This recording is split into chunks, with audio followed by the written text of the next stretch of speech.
ఈ రోజు నేను పార్వతీపురం మన్యం జిల్లాలో ఉండేటటువంటి కర్షక మహర్షి హాస్పిటల్కి వచ్చేసాను. అయితే చాలా మంది ప్రీవియస్ వీడియో చూపించినప్పుడు అమృత ఆహారాన్ని ఏ విధంగా తయారు చేస్తారో ప్రాపర్గా చూపించమని అడిగారు. సో మరి మీ అందరి కోరిక మేరకు అయితే ఈ రోజు నేను అమృత ఆహారాన్ని ఏ విధంగా తయారు చేస్తారు, అమృత ఆహారాన్ని తయారు చేయడం కోసం ఏ పదార్థాలు కావాలి ఇవన్నీ కూడా చూపించేస్తున్నాను. సో ఇంకెందుకు ఆలస్యం చూసేయండి. అమృత ఆహారం తయారీ విధానాన్ని మనతో వివరించడం కోసం మనతో పాటు ఉన్నారు డాక్టర్ రామ్మోహన్ రావు గారు. సార్ నమస్తే.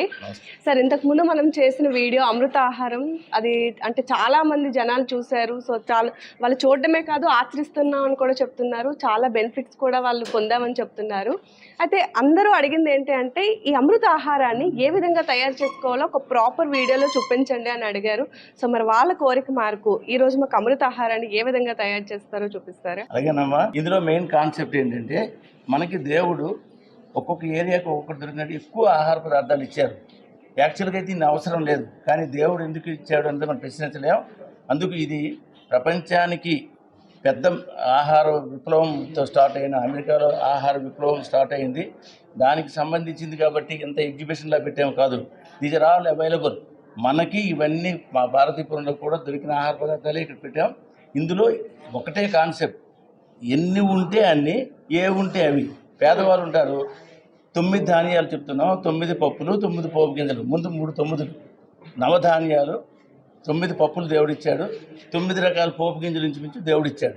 సో పేదవాళ్ళు అయితే 3 3 3 అయినా చాలు. 3 ధాన్యాలు చాలు, 3 పప్పులు చాలు, 3 పోపు గింజలు చాలు. సో ఇక మీ ఇష్టమే హౌ ఫార్ వెళ్తారన్నది. తర్వాత మేము ఈ కాన్సెప్ట్లో ఏం చెప్తున్నామంటే మీకు ఉన్న డబ్బుతో ఎక్కువ పదార్థాలు కొనండి. ఎందుకంటే ఒక్కొక్క దానిలో ఇదంతా ఎంజైమ్ ఫ్యాక్టర్ మీద ఆధారపడిన ఆహారం మన విప్లవం. ఒక్కొక్క దానిలో భగవంతుడు ఒక్కొక్కలా ఎంజైమ్స్ పెట్టాడు. ధనియాలు వేరు, జీలకర్ర వేరు, మెంతులు వేరు, ఆవాలు వేరు, మనకి దాల్చిన చెక్క వేరు, ఏలక పండు వేరు. అందుకు ఒక ఏలక పండు ఒకరోజు ఇంట్లో 5 ఉంటే సరిపోతుంది. అంచేది ఎక్కువ ఐటమ్స్ ఉండడం అనేది ఇది ఆధునిక ఆహార విప్లవం. అంచేత ఆధునిక మనిషికి ఆహారం ఇవ్వడం కాబట్టి ఇన్ని ఐటమ్స్ చెప్తున్నాం. ఇది ఎగ్జిబిషన్ కాదు, ఇవన్నీ ఉన్నాయని తెలుసుకోండి. ఒకే డబ్బుతో ఎక్కువ సామాన్లు కొనండి, తక్కువ వాడండి అని చెప్పడానికే మీటింగ్. అంచేత 9 ధాన్యాలు, 9 పప్పులు, 9 పోపు గింజలు. ఇప్పుడు మనం ఇది ఒక అందరికీ చెప్పడానికి కోసం కాబట్టి 3 9లు కూడా ఇక్కడ ఉన్నాయి. 9 ధాన్యాలు ఉన్నాయి. ఈ 9 ధాన్యాలు ఏంటంటే వరికి సంబంధించి నూకలు, తౌడు, రాగులు, గోధుమలు, జొన్నలు, సజ్జలు, గంటిలు, కొర్రలు, అండుకొర్రలు. సో 9 ధాన్యాలు ఇక్కడ చూపించాం. ఒక్క నూకలే ఎక్కువ వేస్తాం. నూకలు మనకి సో ఏ క్వాంటిటీలో తీసుకోవాలో చూద్దాం. ఇది ఒక్కటే ఫుల్ స్పూన్. నూకలు అంటే బియ్యం, దమ్ముడు బియ్యం, బియ్యం దంపుడు నూకలు. నూకల్లో ఎండోస్పెర్మ్ వెళ్ళిపోతుంది. వరిలో ఉండే ఎండోస్పెర్మ్ నూకలోకి వెళ్ళిపోతుంది కాబట్టి నూకలే బలము. బియ్యం గింజ కన్నా నూకలు 10 రెట్లు పవర్ఫుల్. మార్కెట్ లో కూడా మనకి ఇప్పుడు అవైలబుల్ గా ఉన్నాయి కాబట్టి సో మిగతావన్నీ హాఫ్ స్పూన్ అమ్మా. ఒక్క నూకలే ఫుల్ స్పూన్. రైస్ బ్రాన్, తౌడు అంటాం, ఇది 1/2 స్పూన్ వేసాం. సో తౌడు మనకి త్వరగా డైజెషన్ అవుతుందా సార్? బ్రహ్మాండంగా అవుతుంది డైజెషన్. తర్వాత చోడి గింజలు, గోధుమలు అన్ని 1/2 స్పూనే. జొన్నలు 1/2 స్పూనే. కొర్రలు ఇవన్నీ 1/2 స్పూన్ చాలు. చిరుధాన్యాలన్నీ 1/2 స్పూన్ చాలు. కొర్రలు పావు, గంటిలు 1/2 స్పూన్, సామలు 1/2 స్పూన్, ఊదలు. సో ఇవి 9 రకాల ధాన్యాలు. 9 ధాన్యాలు అయిపోయింది. నెక్స్ట్ ఏంటంటే పప్పులు పెసలతో స్టార్ట్ చేస్తాం. ఇవి కూడా 1/4 స్పూన్ చాలు. మనకి పప్పులు ఇవి ఎక్కువ అరగవు మనకి. అంచేత 1/4 స్పూన్ పెసలు. 1/4 వంతు ఎంత ఒక ఇంటికి ఎన్ని రోజులు? వారం రోజులు సరిపోద్ది ఆహారం. ఉలవలు, కందులు, కందిపప్పు, ఇది అందరి ఇంట్లో అవైలబుల్ గా ఉండేది. శనగపప్పు, కొమ్ము శనగలు, నువ్వులు, వేరుశనగ నువ్వులు, సోయాబీన్. ఇది ఇంతకు ముందు ఫారిన్ కానీ మన ఇండియాలో కూడా పండుతున్నాయి. సోయాబీన్, శనగ పలుకులు, వేరుశనగ పలుకులు ఉంటే బాదం పిక్కలు. బాదాన్ని కూడా ఇందులో యాడ్ చేయొచ్చు అంటారా? జీడి పిక్కలు కూడా వేసుకోవచ్చు. మనకి ఉంటే జీడిపప్పును కూడా యాడ్ చేసుకోవచ్చు. 9 ధాన్యాల తర్వాత 9 పప్పులు అయిపోయాయి. నెక్స్ట్ పోపు గింజలు. ఓకే. పోపు గింజలు ప్రపంచానికే భారతదేశం హెడ్ క్వార్టర్. అవును. ప్రపంచంలో పోపు గింజలు అన్ని పండే దేశం ఏది అంటే స్పైసెస్. అయితే మన దేశం పేద దేశం అయ్యి ఎక్కువ మంది పేదవాళ్ళకి స్పైసెస్ అన్ని వాడడం పూర్వం తెలియదు. కానీ ఇప్పుడు ప్రతి ఇంట్లో ఏదైనా మాంసాహారం ఉన్నప్పుడు, ఇంపార్టెంట్ ఆహారం ఉన్నప్పుడు, బిర్యానీ ఉన్నప్పుడు స్పైసెస్ వేస్తున్నారు. అవును. ఇప్పుడు ఈ ఆహారం కాన్సెప్ట్లో ప్రతిరోజు ప్రతి ముద్దలో 9 స్పైసెస్ ఉండాల్సిందే. ఓకే.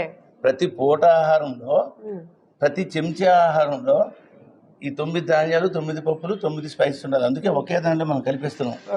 ఇప్పుడు స్పైసెస్ ఇవన్నీ చిటికెడు స్పూన్లు మరి లేదు. ధనియాలు ఒక్కటే కొద్దిగా చవక ఎక్కువ వేస్తాం. ధనియాలు, జీలకర్ర, ఇవన్నీ చిటికెడేసేసుకుంటే సరిపోతుంది. ఆవాలు, మెంతులు, ఇది వాము. ఇవన్నీ రోజు మన కిచెన్ లో అవైలబుల్ గా ఉండే ఐటమ్స్. మిరియాలు 10 గింజలు చాలు. మిరియాలు ఒక ఇంటికి 10 రోజులకి 10 గింజలు 10 మందికి. మిరియాలు, లవంగాలు ఒక 5-6 లవంగాలు, దాల్చిన చెక్క, ఏనుకలు. సో ఇవి 9 రకాల 9 కూడా వేస్తాం. 9 ధాన్యాలు, 9 పప్పులు, 9 పోపు గింజలు వేసాం. ఇప్పుడు నీరు వేసి నానబెట్టేస్తే 4 hours లేదా ఓవర్ నైట్ నానబెడితే ఇది మెయిన్ బేస్ ఫర్ అమృతాహారం. మిక్సీలో 4 గంటలు నానిపోతే అయిపోతుంది. ఇది మనం మిక్సీలో వచ్చిన తర్వాత ఫ్రిడ్జ్ లో అయితే 4 రోజులు ఉంటుంది, పైన కూడా 5 రోజులు ఉంటుంది. పేదవాళ్ళకి ఫ్రిడ్జ్ ఉండదు. ఈ ఆహారం కొద్దిగా పులిచినట్టు అవుతుంటది. పులియటం వలన ఈ రోజు కన్నా రేపు ఎంజైమ్స్ పెరుగుతాయి. ఆ మరుసటి రోజుకి ఇంకా పెరుగుతాయి, అంచేత పులిసిపోయిందని గాబరా పడకూడదు. అంటే ఇవి నానబెట్టుకొని మనం ఎన్ని రోజులైనా ఉంచుకోవచ్చు. నానబెట్టి ముద్ద చేసిన తర్వాతే దాన్ని స్టోర్ చేసుకుంటాం. అయిపోయింది. ఇది మిక్సీలో వేసిండి. సో ఇప్పుడు చూపించాలి కాబట్టి వెంటనే వేస్తున్నానండి. లేదంటే మాత్రం ఓవర్ నైట్ మీరు నానబెట్టాకే ఈ పని చేయాలి.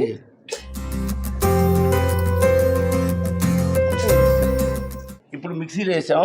ఇది వచ్చేసి తీసుకొచ్చి మిక్సీలో వేసాం. ఇది మిక్సీలో నుంచి వచ్చిన పదార్థమే.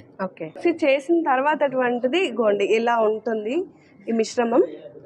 సో ఇప్పుడు దీని తర్వాత ప్రాసెస్ ఏంటి సార్? నెక్స్ట్ ప్రాసెస్ ఏంటంటే అంత ముద్ద అయితే అసలు ఆహారంలో నెంబర్ 1 కాన్సెప్ట్ ఏంటంటే పచ్చిది.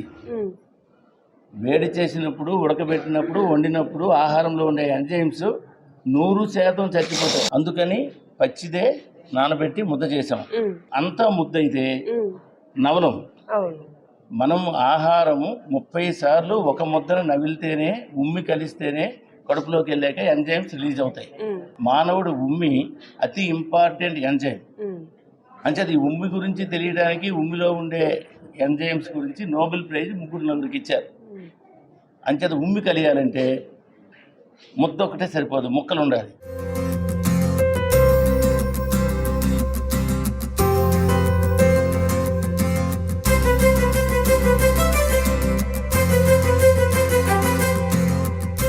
నెక్స్ట్ నెంబర్ 4 ఏంటంటే ఆకుకూరలు, కాయగూరలు. Number 5 fruits. మనకు ఆహార పదార్థాలన్నీ 5. ధాన్యాలు, పప్పులు, పోపు గింజలు, ఆకుకూరలు, కాయగూరలు, పళ్ళు.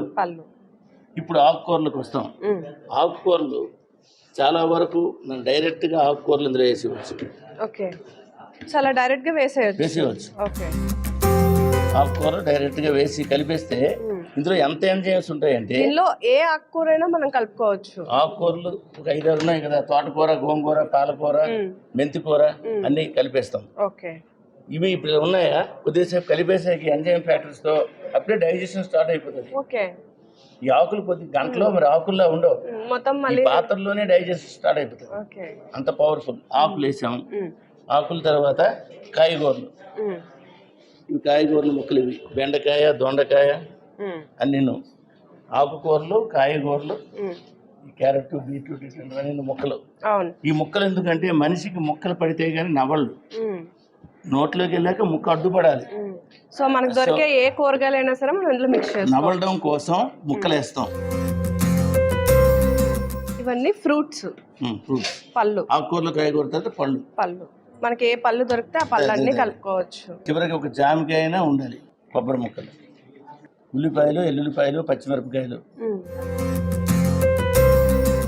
ఇందులో పచ్చిమిర్చి, వెల్లుల్లి అన్ని వేసుకోవచ్చు. అన్నీ వేసుకోవచ్చు. ఓకే. నెక్స్ట్ ఏంటంటే పెరుగు కానీ పాలు కానీ అవి కూడా వేసుకోవచ్చు. పెరుగు కానీ పాలు కానీ మనం ఏదైనా వేసుకోవచ్చు. ఓకే.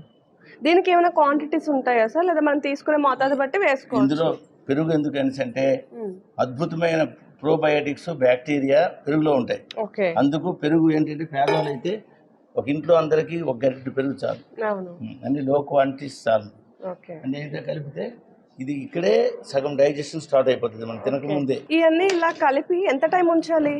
వెంటనే మనం తినడం స్టార్ట్ చేయొచ్చు. ఒక గంట 2 గంటలు, ఒక హాఫ్ అన్ అవర్ ఉంటే ప్రీ డైజెషన్ అవుతుంది. ఇప్పుడు నెక్స్ట్ ఏంటంటే గడ్డి ఒకటి వేస్తాం, వేస్తే అయిపోయింది. ఓకే. సో గడ్డి తెచ్చాక సో 9 ధాన్యాలు, 9 పప్పులు, 9 పోపు గింజల తర్వాత పళ్ళు, ఆకుకూరలు, కాయగూరలు. ఆ మిశ్రమం ఓవర్ నైట్ నానబెట్టాం కదా, దీనిలో ఈ కూరగాయలు కానీ ఫ్రూట్స్ కానీ అన్ని మిక్స్ చేసిన తర్వాత ఎంత టైం ఉంచాలి? వెంటనే స్టార్ట్ చేసి తినడం మనం తినొచ్చు.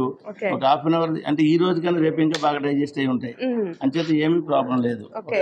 ఇవాళ మిక్స్ చేసుకుంటే రేపటికి ఇంకా బాగుంటుంది. స్టార్ట్ చేయొచ్చు, వెంటనే తినడం మొదలు పెట్టచ్చు. ఇప్పుడు అందరూ చాలా ఇంట్రెస్టింగ్ గా వింటున్నారు. ఇంత బాగా అందంగా కనబడినవన్నీ కలిపారు కానీ మాకు ఉప్పు కారం అన్ని అలవాటు అయిపోయాయి కదా, ఎలాగ తినడం అని. ఇది అన్నంలా పెట్టుకుని ఉదయం బ్రేక్ఫాస్ట్ లో ఇడ్లీకి దొరికే చట్నీ, పూరికి దొరికే కూర, పెసరట్లు, అదే మనం అట్లు ఉంటాయి, దోశలు కాటి ఉంటుంది, అవన్నీ కలుపుకొని తినవచ్చు. దీనిలో కలిపినప్పుడు అద్భుతంగా ఉంటుంది. రెండవది మధ్యాహ్నం ఆహారం అప్పుడు పేదవాళ్ళు అవని, డబ్బున్నోళ్ళు అవని అన్నంకి ఏదో ఒకటి కలుపుతున్నారు కదా, అవన్నీ దీనికి కలపవచ్చు. అన్నంకి కలిపే చారు, అన్నం కలిపే పప్పు చారు, సాంబారు, కూరలు, చట్నీలు, పెరుగు పచ్చడి, బిర్యానీ పచ్చడి. బిర్యానీ వండితే బిర్యానీ కూడా దీనిలో కొద్దిగా కలిపి. ఇది అమృతాహారం. ఇది వెళ్ళి మామూలు ఆహారాన్ని కూడా అమృతం చేసేస్తుంది. మనం అన్నం తినడం మనకి ఇష్టం కాబట్టి కొద్దిగా అన్నం కలుపుకోవచ్చు. మన అన్నంతో తినే కూరగాయల దగ్గర నుంచి రసం వరకు ప్రతి దేంతో అయినా సరే దీన్ని మిక్స్ చేసి తీసుకుంటే ఫలితం ఉంటుంది. ఒక దోశ తిన్నాము, దోశలో ఇది ఇంత ఒక గరిటె ముద్ద వేసుకొని అవి వేసుకొని కలిపి దోశతో కలిపిన చట్నీ దీన్ని కలిపేసి దోశతో తినవచ్చు. ఏమిటి డిఫరెన్స్ అంటే ఈ ఆహారంలో 100% జీవం ఉంది. వండినప్పుడు 100% జీవం పోతుంది. 10% 20% 50% పాడైతే పాఠం చెప్పక్కర్లేదు. 100% ఎంజైమ్స్ పోయి ప్రపంచంలో మానవుడు ఒక్కడే. అంటే 1000 సంవత్సరాల కింద పాములు ఎలా ఉన్నాయి అలాగే ఉన్నాయి, గుర్రాలు ఎలాగ ఉన్నాయి, ఏనుగులు అలాగే ఉన్నాయి. ఒక్క మనిషి మాత్రం 1000 సంవత్సరాల నుంచి బాగుండి 100 సంవత్సరాల నుంచే మనిషి కృషించిపోయాడు. హైట్ తగ్గిపోయింది, ఇది తగ్గింది, ఊబకాయం ఒకటే వచ్చింది, జబ్బులు, లైఫ్ టైం తగ్గిపోయింది. అంటే కారణం మనం తినవలసిన ఫుడ్, తినే పద్ధతి మాత్రం ఇంకా నిర్మోహమాటంగా చెప్పవచ్చు. పచ్చిదే అమృతం. వండిన ఆహారం సార్ చాలా వరకు నాన్ వెజ్ తింటారు కదా, వీళ్ళు పచ్చిగా తినలేరు కాబట్టి వాళ్ళకి ఏమైనా టిప్స్ ఉన్నాయి? అసలు అది కూడా ఉంది. మాంసాహారం మేము తింటాం, మేము కొండ మీద ఉన్నాం, మాకు ఏది దొరకదు డాక్టర్ గారు, మేము గిరిజనులమి, మాంసం తిన తప్పదంటే మాంసం కూడా ఈ ఉప్పు ఒకటి మానేసి పెప్పరు అంటే కారము అన్ని చల్లుకొని పచ్చి నూనె కలిపి తినేసి పచ్చిది. మాంసం పని చేయాలంటే పచ్చి తినాల్సిందే. మాంసం వండి తింటున్నారంటే మొత్తం జబ్బు కోసమే. దానిలో ఉండే ఎంజైమ్స్ కానీ ఏమి కానీ ఉపయోగం ఉండదు. మాంసం కూడా ఆహారమే, దానిలో డౌట్ లేదు. మాంసం మానవుడు ఆహారం కాదు, ప్రపంచంలో అది ఒక ఆహారం. మాంసం కూడా తినాలి. ఇప్పుడు అక్కడ లాస్ట్ తెచ్చాము గుడ్లు. ఈ మధ్యన అప్పుడు మీరు వచ్చినప్పటికి ఇప్పుడు ఇంట్రడక్షన్ చేసాము. పాలు దూడ ఎలా తాగుతుందో, బిడ్డలు ఎలాగైతే తల్లి దగ్గర తాగుతున్నారో అట్లాగా పాలు పచ్చివి తాగితే ఆకాశం అంత బలం పాలు. అది వేడి చేసిన వెంటనే 0 అయితే బాగుంది, విషం కింద మారిపోతుంది. అసలు బాయిల్ చేసినప్పుడు, వండినప్పుడు ఆహారం రీస్ట్రక్చర్ అయిపోతుంది. DNA కలిపి దాంట్లో DNA ఉంటుంది. ఆ DNA రీస్ట్రక్చర్ అయిపోయి క్యాన్సర్కి కారణం వండిన ఆహారం. ఒక ఇంపార్టెంట్ ఆస్పెక్ట్ మాకు ఈ 67 సంవత్సరాల్లో సంవత్సరం కిందటి వరకు పచ్చగడ్డి తాలూకా ఆవశ్యకత తెలుసుకోలేకపోయాం. అది అమెరికా వెళ్తేనే తెలిసింది. అమెరికాలో పచ్చగడ్డి జ్యూస్ షాప్ అని పైనాపిల్ జ్యూస్ కాదు, లేకపోతే మ్యాంగో జ్యూస్ కాదు, లేకపోతే గ్రేప్ జ్యూస్ కాదు, పచ్చగడ్డి జ్యూస్ షాప్ అని పెద్ద బోర్డులతో ఉన్నాయి. అక్కడికి వెళ్ళాం, సిగ్గుపడ్డాం. పచ్చగడ్డి జ్యూస్ మనం తాగాలని తెలియదు డాక్టర్గా, మరి మనం ప్రజలకు ఏమి చెప్పామని. అప్పుడు అడిగితే వాళ్ళు చెప్పారు, లిటరేచర్ ఇచ్చారు. ఆకుకూరలు, కాయగూరలు అన్నింటిలో 75% నీరు, 25% ఎంజైమ్స్. పచ్చగడ్డిలో 75% ఎంజైమ్స్, 25% నీరు. లేరు. ఒక పాము వచ్చి ఒక్క పచ్చగడ్డి ముక్క ఇంత తింటుంది, ఇంత దానికి ఎంజాయ్ సరిపోతాయి.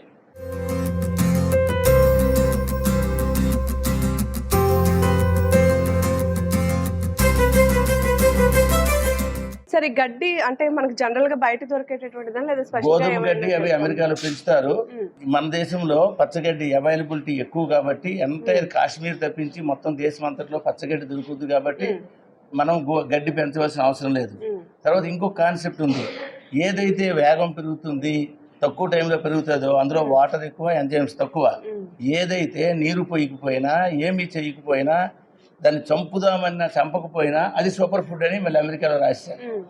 ఏది సూపర్ ఫుడ్ అంటే మనం చంపితే చావదు, నీళ్లు పోయక్కర్లేదు, యూరియా వేయక్కర్లేదు, ఏమి చేసినా. ఈరోజు భారతదేశంలో కాదు ప్రపంచంలో రైతులకి గడ్డి చంపడమే పెద్ద కష్టమైపోతుంది, కానీ ఆ గడ్డే ప్రపంచాన్ని పెంచుతుంది. గడ్డి తినుకొని మనం బతకొచ్చు. పచ్చగడ్డి ఎంత అంటే ఒక పెన్న బరువు అంతా ఒక మనిషి సరిపోతుంది. అంటే ఒక తులం 10 గ్రాములు. ఒక ఇంటి అందరికీ ఇంత గడ్డి సరిపోతుంది. ఒక ఇంటి అందరికి ఎన్ని 10 రోజులు. ఈ తయారు చేసిన ఆహారం ఒక రోజు కాదమ్మా. మన పాత వండిన ఆహారం అయితే రోజు వండాలి, 3 పూటలు వండాలి. ఇది ఒకసారి తయారైన తర్వాత ఫ్రిడ్జ్ లో పెడితే 4 రోజుల వరకు ఎంత పని చేసుకోవచ్చో మానవుడు. ఇంత ఫ్రిడ్జ్ లో పెట్టినా పర్వాలేదా సార్? అంటే ఫ్రిడ్జ్ లో పెడితే నెల కోల్డ్ స్టోరేజ్ లో ఎంజైమ్స్ తగ్గవు, హీట్ చేస్తే ఎంజైమ్స్ స్టార్ట్ అవుతాయి. సో ఇది పచ్చగడ్డి జ్యూస్ అన్నమాట. సో ఈ జ్యూస్ ని ఫైనల్ గా ఇందులో మనం మిక్స్ 200 చేసుకోవాలి. మందికి 10 రోజులు సరిపడినంత. జనరల్ గా అంటే ఒక ఫ్యామిలీ ప్రిపేర్ చేసుకోవాలంటే కొంచెం గ్రాస్ చాలు. అది కూడా మిగతా వెజిటబుల్స్ లో వేసేసి చేసి మిక్స్ చేసేయచ్చు. సరే, ఇది ఎలాంటి వాళ్ళు తీసుకోవచ్చు, లేదా ఈ ఆహారం తీసుకోవడం వల్ల ఎలాంటి రోగాలు దగ్గరికి రావు? ఈ ఆహారం తల్లి పాలు తాగుతున్నప్పుడు పిల్లడికి అలవాటు చేసిన దగ్గర నుంచి 99-100 సంవత్సరాల వరకు కూడా సేమ్ ఆహారం. ఈ ఆహారం తాలూకా సింప్లిసిటీ ఏంటంటే, చంటి పిల్లడు తల్లి పాలు తాగుతున్న పిల్లడి దగ్గర నుంచి 99, 100, 110 సంవత్సరాల పెద్ద ఆయనకి కలిపి ఒకటే ఆహారం. ఇక నెక్స్ట్ ఎంత తినాలి అంటారు, నీ ఓపికే. ఈ ఆహారం ఎక్కువ తినలేము, ఎక్కువ తిన్న అవసరం లేదు. చాలామంది అంటారు మేము ఇడ్లీలు అయితే 10 తినేస్తామండి, ఇదేమిటి ఇలా కనబడుతుందంటే అక్కడే ఉంది ఆరోగ్య సూత్రం. ఒక ఇడ్లీ బరువు. ఈ ఆహారం 24 గంటలు ఎంజైమ్స్ ఇస్తాయి, శక్తి ఇస్తుంది. ఇక రెండవది ఎలా తినడం అంటారు. ఎలాగ తినడమా, ఉదయం బ్రేక్ఫాస్ట్లో మీరు తినే 4 ఇడ్లీల్లో 2 తీసేయండి. 2 ఇడ్లీలు పెట్టుకొని ఆ చట్నీ కూరతోనే ఈ ఆహారం పెట్టుకొని తింటే మొత్తం అమృతం అయిపోతుంది. ఓకే సార్, మనకి సివియర్ హెల్త్ ప్రాబ్లమ్స్ ఉన్న వాళ్ళకి, హార్ట్ పేషెంట్స్ కానీ, లివర్ కానీ అలా పాడైపోయిన సివియర్ ప్రాబ్లమ్స్ అయినా సరే ఒక్క మారు ఏకం మారిపోకర్లే, సగం సగం మార్చండి చాలు. ఫుడ్ తీసుకోవడం వల్ల అవేమైనా తగ్గుతాయా? తగ్గడం ఏంటి, క్యాన్సర్ రివర్స్ అయిపోతున్నది. ప్రపంచంలోనే ఇది ఇంకా స్టడీ కాదు, అమెరికాలో ప్రూవ్ అయిపోయింది. అమెరికాలో ప్రూవ్ అయిపోయి ఫుడ్ రెవల్యూషన్ అక్కడ స్టార్ట్ అయిపోయింది. మన దేశంలో కూడా మీ ద్వారా స్టార్ట్ అవుతుంది. మన ఈ హాస్పిటల్లో ఈ ఆహారం ఇచ్చిన వాళ్ళు 22 మంది క్యాన్సర్ పేషెంట్లు రివర్స్ అయిపోయారు. వాళ్ళ క్యాన్సర్ లేదు. షుగర్ బీపీ లక్షల మందికి వెళ్ళిపోయింది. ఇది షుగర్ బీపీ డౌన్ అయిపోయింది. 3 రోజులు తినేసరికి జన్మలో 20 సంవత్సరాలు షుగర్ జబ్బున్నోడి 3 రోజులు ఆహారం మార్చేసరికి 100-150కి షుగర్ వచ్చేస్తుంది. ఈ ఆహారంతో మొట్టమొదటి లాభం, మొదటి ముద్దకే గ్యాస్ట్రిక్ పోతుంది. మొదటి ముద్దకే గ్యాస్ట్రిక్ పోతుంది. మొదటి రోజే విరోచనం మందం పోతుంది. అసలు ఒక రోజులో ఆహారంతో లాభం ఏంటంటే ఈ 2 ఫస్ట్, గ్యాస్ట్రిక్ పోతుంది, విరోచనం ఫ్రీగా అవుతుంది. మూడవది శక్తి. అసలు ఈ ఆహారం ఎందుకు తినాలి అంటే, అసలు మానవుడికి ఆహారం, మానవుడిలో ఏమీ లేదు. ఒక బాహుబలి లాంటి బలమైన మనిషిని తీసుకొచ్చి ఒక గదిలో పడుకోబెట్టి తాళం వేసేసి 24 గంటలకే తలుపు తీస్తే బాహుబలి కూడా లేవలేడు. నీళ్లు తాగకుండా 24 గంటలు ఉండలేం, ఆహారం తినకుండా 3 రోజులు దాటితే చచ్చిపోతాం. మన సర్వం, మన శక్తి అంతా దేవుడు ఆకులు, మొక్కలు, ఆహార పదార్థాల్లో పెట్టాడు. కరెంటు అంతా కూడా ఇది, దీని కరెంట్ అన్నారు అమెరికాలో. ఎంజైమ్స్, లైఫ్ ఫోర్స్, మన కరెంట్, మన శరీరం మొత్తం కరెంటుతో పనిచేస్తుంది. అమృత ఆహారాన్ని తీసుకున్న వాళ్ళు నిజంగానే వాళ్ళ యొక్క రోగాలు నయమయ్యామని చెప్తున్నారు. సో లైవ్ లో మనకి ఎగ్జాంపుల్ కూడా ఉన్నారు. సో మాట్లాడేద్దాం. సార్ నమస్తే. సార్ అసలు మీరు ఏ ఆరోగ్య సమస్యతో బాధపడ్డారు? నాకు ఆరోగ్యం అంటే ఈ క్యాన్సర్ వచ్చిందని డాక్టర్ గారు చెప్పారమ్మా. ఇక్కడ మెడిసిన్కి వస్తే ఉమ్. ఒక వారం రోజులు ఉన్నాను ఇక్కడ. అంటే ఇంతకు ముందు ఎక్కడైనా చెక్ ఎక్కడ చేయించుకున్నారా? ముందు ఎక్కడ చేయలేదు. ముందు డాక్టర్ గారి దగ్గర చేయించుకున్నాము. ఉమ్. చేయించుకున్న తర్వాత వారం రోజుల్లో చూశారు. చూసి నీకు క్యాన్సర్ ఉంది, ఉమ్. నువ్వు ఒక 3-4 నెలలు బ్రతుకుతావు, ఎక్కువసేపు బ్రతకలేవయ్యా ఉమ్. అని చెప్పారు. ఆ చెప్పిన తర్వాత ఇంకా ఒక 2-3 దగ్గరికి వెళ్ళాను. ఉమ్. వెళ్ళి వాళ్ళు కూడా మన డాక్టర్ గారు చెప్పిన విధానంగానే చెప్పారు. ఓకే. చెప్పిన తర్వాత మళ్ళీ డాక్టర్ గారి దగ్గరికి వస్తుండోను, వెళ్ళిపోతుండోను. ఈ అమృత ఆహారాలన్నీ ఉమ్. చూస్తుండోను. తయారయ్యేటప్పుడు ప్రతిరోజు వచ్చి ఎంతో తింటుండోను. ప్రతిరోజు డాక్టర్ గారి దగ్గరికి వెళ్ళి మనం అతనికి బరువు అయిపోవడం ఎందుకు, మన స్వచ్ఛందంగా ఎంతో కొంత తక్కువలోనైనా మనం చేసుకుందాం. ఉమ్. ఇన్ని మెటీరియల్ సంపాదించి చేయలేము, కొన్ని చేసుకుందాం, మన ఆరోగ్యం ఎలా ఉంటుందో చూసుకుందాం అనేసి నేను సొంతంగా చేసుకొని తినటం మొదలుపెట్టాను. 9 నెలల వరకు డాక్టర్ గారి దగ్గరికి రాలేదు. ఉమ్. ఏం పోయి నువ్వు ఎలా ఉన్నావు, ఏంటి అసలు బ్రతికే ఉన్నావా అనేసి నన్ను అడిగారు. ఉమ్. ఈ మెట్లెక్కి ఒకసారిగా వెళ్ళిపోయాను డాక్టర్ గారు ఆ పై దీంట్లో ఉంటే. ఉమ్. బాబు ఇదంతా మీరు చేస్తున్న ఇదిని చూశాను, ఉమ్. నేను జాగ్రత్తగా దాన్ని ఉమ్. తినడం గట్రా చేశాను. ఇప్పుడు ప్రజెంట్ ఊర్లో కూడా కొంతమందికి అడిగే వాళ్ళకి కాదనుకుంటా ఎంతో ఇస్తున్నాను, ఉమ్. వాళ్ళు తింటున్నారు. నా ఆరోగ్యం ఇప్పుడు చాలా బాగుంది. తినే దాంట్లో ఎటువంటి ఇబ్బంది ఆ క్యాన్సర్ రావట్లేదు. మరి తగ్గిందా? అది క్యాన్సర్ తగ్గింది. మరి 2 సార్లు కూడా డాక్టర్ గారు నన్ను మళ్ళీ చెక్ చేయించారు. బయట కూడా మా మళ్ళీ చెక్ డాక్టర్ గారు చేయించుకున్నారు. బయట మరి లేదు, ఇక్కడ డాక్టర్ గారు అంత దగ్గర చెక్ చేయించారు. ఉమ్. చూస్తే లేదు, క్యాన్సర్ క్లియర్ అయిపోయింది. ఉమ్. సార్ మీ పేరు? నా పేరు గోపీనాథ్ కుమార్ భట్ట. సార్ మీరు ఈ అమృతాహారం తీసుకున్న తర్వాత మీకు ఏ హెల్త్ ఇష్యూస్ తగ్గాయి? నాకు షుగర్ బాగా తగ్గిపోయింది. 380 ఉన్న షుగర్ 105కి వచ్చేసింది. ఓకే. తర్వాత అన్నిటికంటే ముఖ్యంగా నాకు పార్కిన్సన్స్ అనేటువంటి ఇబ్బంది పడుతున్నాను. అంటే వణుకుడు వ్యాధి చాలా ఎక్కువగా ఉంది. ఇలా నిలబడే పరిస్థితి లేదు నాకు, పడి తోసేస్తూ ఉంటుంది. అసలు చాలా బాగా 10 రోజులు కాదు 5 రోజులు వాడేసరికి నాకు తల విసరడం తగ్గిపోయింది. నిజంగా బాబాయ్ డాక్టర్ గారు తెచ్చినటువంటిది అమృతం. అమృతం ఒకటి కాదండి, ఇది మృత సంజీవిని కూడా. అమృతం అంటే కేవలం బతికున్న వాళ్ళని బాగు చేస్తుంది, మృత సంజీవని చచ్చిపోయిన వాళ్ళు కూడా బతికిస్తుంది. అమృతం వేరు, మృత సంజీవని వేరు, రెండు కలిపి ఉన్నటువంటి లక్షణాలు ఈ అద్భుతమైనటువంటి ఆహారంలో ఉన్నాయి. రోజుకి ఎన్ని పూటలు తీసుకుంటారు ఈ ఆహారాన్ని? ఒక్కసారి తీసుకుంటే ఆకలి లేదు, ఎంత హాయిగా ఉందో తెలీదు. బయటికి వెళ్తే ఇది తినాలన్న బాధ లేదు. మరి ఇంకా కొత్త జీవితాన్ని నేను అనుభవిస్తున్నాను. ఓ బేబీ సినిమా లాగా ఉంది నా తాలూకా. చూసారు కదా వ్యూవర్స్, అమృతాహారాన్ని ఏ విధంగా తయారు చేసుకోవాలో మన కళ్ళ ముందు లైవ్ ఎగ్జాంపుల్స్ కూడా ఉన్నాయి. నిజంగా చాలా రకాలైనటువంటి వ్యాధులతో బాధపడుతున్న వాళ్ళంతా కూడా ఈ అమృతాహారాన్ని తమే ఇంట్లో స్వయంగా ప్రిపేర్ చేసుకొని తినడం ద్వారా చాలా వరకు వాళ్ళ రోగాలన్నీ నయమైపోయాయని కూడా చెప్తున్నారు. మరింకెందుకు ఆలస్యం, డాక్టర్ గారు చూపించినటువంటి అన్ని ఐటమ్స్ కాకపోయినా అందులో మీకు దొరికినటువంటివి మన ఇంట్లో అవైలబుల్ గా ఉండేటటువంటి కొన్ని పదార్థాలతో అయినా సరే ఈ అమృతాహారాన్ని తయారు చేసి రోజు మనం తినేటటువంటి కూరతో కానీ రసంతో కానీ మిక్స్ చేసుకొని తినడం ద్వారా ఆరోగ్య ఫలితాలు అనేవి మెరుగ్గా ఉంటాయని చెప్తున్నారు.